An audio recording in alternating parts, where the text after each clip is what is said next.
You are knowing what you are wanting. Desire is fun, yes? Especially when you know that anything that you can conjure as a desire, anything that is inspired within you, anything that you carve out of your contrasting experience, anything that you come up with that you would like to experience, to be, to do, to have, anything that becomes focused as a result of your exposure to life here. If this life helps you to focus that desire, this life can give it to you in full manifestation. Because if you can conjure it, if it is inspired within you, then the reality is possible. Not just possible, probable. Not just probable, certain. And there is no catch to that except that after the contrast has helped you to identify it, you have to become a complete vibrational match to what it is you want. Not having something, shortage, often inspires the desire for it. But if the shortage remains predominant in your vibration, or even present in your vibration, you prevent what you want from coming, because the shortage is a very different vibration than the presence of something. If you're sick and want to be well, when you ask for wellness, it is provided for you, set up for you. The path to finding it is laid out for you. But you can't find that path if your emphasis, if your attention is still upon being sick. When you feel shortage of money and you feel fear or frustration or worry, and it's chronic, meaning it comes up often, daily, then you keep practicing the vibration of shortage without meaning to. And then the money that you've asked for cannot be revealed to you. Not because it isn't there, but because you have blinders on. Your vibrational propensity gives you access only to the things that match your vibrational propensity. In other words, when you are a match to what you don't want, you can't find what you do want. When you are a match to what you... We'll just give you a moment. Esther is asking us to begin each seminar by really giving you a strong encouragement to turn off your cell phones, because she is the one who is then faced with editing the sound of them out. And during the last editing process, she said to us, Abraham, please don't talk while the phones are ringing, because I can't edit the phones out of your voice. And so, everyone ready to go? It will make Esther very happy. So when you realize that you cannot be focused upon the cell phones ringing, which you do not want, and get what you do want, we've noticed that since Esther has asked us that, and we've carried out her request, that more cell phones than ever have been ringing. And Esther has discovered, as have we, that we cannot control the uncontrollable either. Esther will say, Abraham, can't you do something about this or that or the other? And we say, we do not have the ability to defy the laws of the universe any more than you do. We cannot focus upon something that is not wanted and make it go away. Attention to unwanted only brings more of it. The difference between us focusing upon the cell phones ringing and Esther focusing upon them after the fact is that when we focus, we're not bothered by them. When Esther focuses, as she's editing, she is bothered by them. In other words, from inside the vortex of creation, when you're tuned in, tapped in, turned on to who you are not bothered by what you see for two reasons. First, you're not attracted to things that are bothering, because when you are a vibrational match to what you want, only what you want comes. And second, when you are tuned into who you really are, you only evoke what is wanted from anything that you give your attention to. So let's go back to where we were. We want you to realize that when you're focused upon the lack of something that you want, or upon the presence of something that you don't want, your attention to it activates the vibration of it within you. Now that's important, because an activated vibration about something is an asking for it. It's a request for it. Even if you say, no, I don't want that, you're still saying, yes, come to me. Because attention to it, activation of it, vibration of it is what brings it to you. And so you can't be bringing to you what you don't want and allowing yourself to see the path to what you do want at the same time. That's why you got to clean up your vibration. And you can tell whether you're a vibrational match to what you want in two ways. One is you're getting it. In other words, if you're a vibrational match to things you want, they keep showing up in your experience. We call that post-manifestational awareness. In other words, here it comes. But there is another way that is really what we're wanting to encourage you to be aware of, and that is you can tell by the way you feel. Anytime you feel irritation about something, or fear about something, or worry, or overwhelmment, anytime you feel what you would call negative emotion, that means that you have active within you a vibration that is contradicting the vibration of who you really are. And that's so important to know. That's how your guidance system works. Do you understand your guidance system? Do you know that you are more than this physical body that you see? That you are a vibrational being, first off, in your body, a vibrational being more than the manifested body that you know. But even more than that, there are two important vibrational aspects of you. There's the non-physical aspect of you. Sometimes you call that soul. We call it your inner being. And there's the physical aspect of you. And they are two vibrational aspects who are playing off of one another all of the time. And the way they play is what equals your emotion. If in your physical body you are a vibrational match to who you really are, you feel elation, love, satisfaction. You feel frisky. You feel content. You feel love. But if there is a vibrational variance between you and you feel the discord in the form of discordant feelings. That's what negative emotions are. When you feel fear or despair, you're as vibrationally as far away from your inner being as you can get. And we want to say, being vibrationally far away from something isn't a big deal. It's not being on the other side of the planet and you have this long trek to make.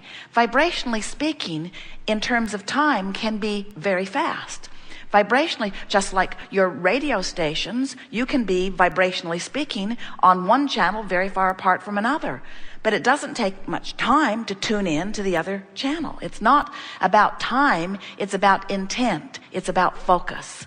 And focus is about practice, really it is, because without meaning to, you've focused yourself out of whack. You've focused yourself out of alignment with who you are. You've focused yourself often into not loving you the way the source within you does. When you have contempt for yourself, when you're embarrassed, when you feel guilty, when you feel unworthy, you've practiced yourself out of alignment with who you really are. And the reason it feels so off to you is because when you get down on yourself, your inner being will never, ever, ever join you in that thought. If your inner being would, you wouldn't feel negative emotions. You'd feel great about hating yourself. But your inner being will never join you in that thought. So when you feel mean towards someone, when you feel contempt, when you feel resentful, when you feel blame, even when by your physical standards you have every reason to do it, that negative emotion that you feel is your inner being's relationship to your being, letting you know that you are not now up to speed with who you are. You have introduced, by virtue of this thought, resistance into the equation, and that resistance is keeping you from blending completely with who you are. We call this gathering the art of allowing. It could just as well be called the art of blending. It could just as well be called the art of closing the gap between me and me. It could just as well be called the art of keeping up with me. It could just as well be called me keeping up with me. Life caused me to be more, and now I've got to find vibrational alignment with the more that I have become, otherwise I don't feel good. And that's the thing that is sometimes annoying to you in your physical bodies, and something that you may not really have been aware of so much before we began expressing it to you in the clear terminology that we are finding these days.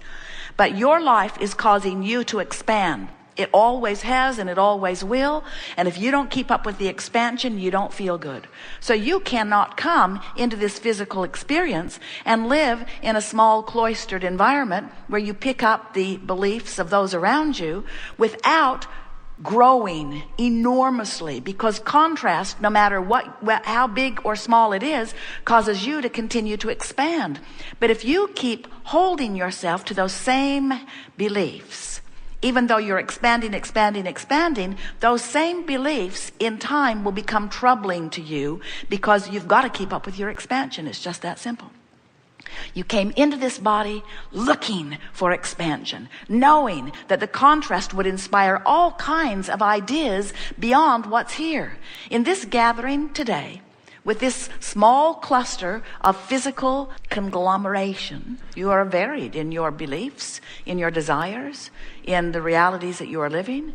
As we come together in this small gathering, opening the vortex to the non-physical aspect of that which you are and that which we are, together we will take thought beyond that which it has been before. It is certain. So as a result of this expansion that's going to take place within every one of you here today, now you will have a new responsibility to self, not to anything else, to self. And that is, you're going to have to keep up with that new expansion.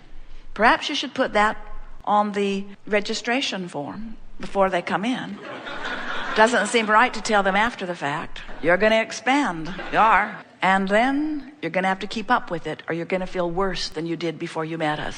Life's going to keep causing you to reach forward, and then your work is to focus yourself into alignment with that. So you came knowing that the contrast would cause the expansion, but you didn't come for the expansion so much because you knew it was a given. You know, you've been around long enough, you knew the expansion was inevitable. You came for the thrill of getting up to speed with who you've become, because you know that's the thrill of life.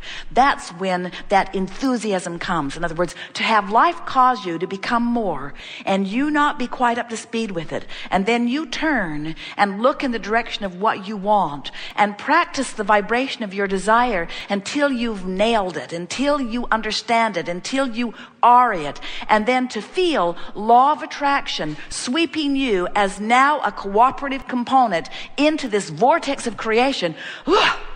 That is the exhilaration of life, and that's what you came for. We are eager to talk with you about anything that matters to you. There is nothing that is off limits. It is our desire to do everything we can to position you for readiness to be taken into the vortex. We can't drag you in. We can't motivate you in. You understand what this vortex is? The vortex is where the larger part of you is. You started as source energy, and even though you came into this body, the larger part of you still is source energy. The larger part of you is like the electricity in the walls. The electricity in the walls, you plug your toaster in and you toast, but the electricity in the walls doesn't become the toaster. It remains the electricity. It's a big circuit. It's a big system. You don't even really know where it comes from, do you? You know how to flip the switches, but you don't understand the electricity. And we're wanting you to understand the current or the source or the energy that is you is like that, in that it doesn't come and become you, the toaster. Yeah. You are the toaster. And source energy remains the source. And so here is source energy, still source energy, even though here you are in your physical form. And in your physical experience, contrast causes you to know what you don't want, so it causes you to know what you do want. And every time, even when you don't speak the words, you radiate that intention, you radiate that vibrational request, and it goes forward like rockets, forward into your future, forward into your becoming, forward towards your inner being, and your inner being receives the message and includes it in the totality of that which you have become from your eternal nature, and holds steady the vibration of this newly expanded marker, so to speak, shining a bright signal so that you can hone in on the beam of it and close the gap and allow yourself to be that newly expanded being. You are creators, do you know it? And you are the creator of you. You are the creator of your experience. You are the creator of you in relationships, of you in material experience, of you in life, of you in your body. You are the creator of you, the creation. How nice is that? And you came for the thrill of the experience. And we're in on it too. Because when you allow contrast, you give birth to a new desire, and we ride that rocket, and we embrace it, and we revel in it, and we hold steady to it, and we shine an unrelented, never wavering signal of you in your expanded beingness so that you might feel your way into alignment with it.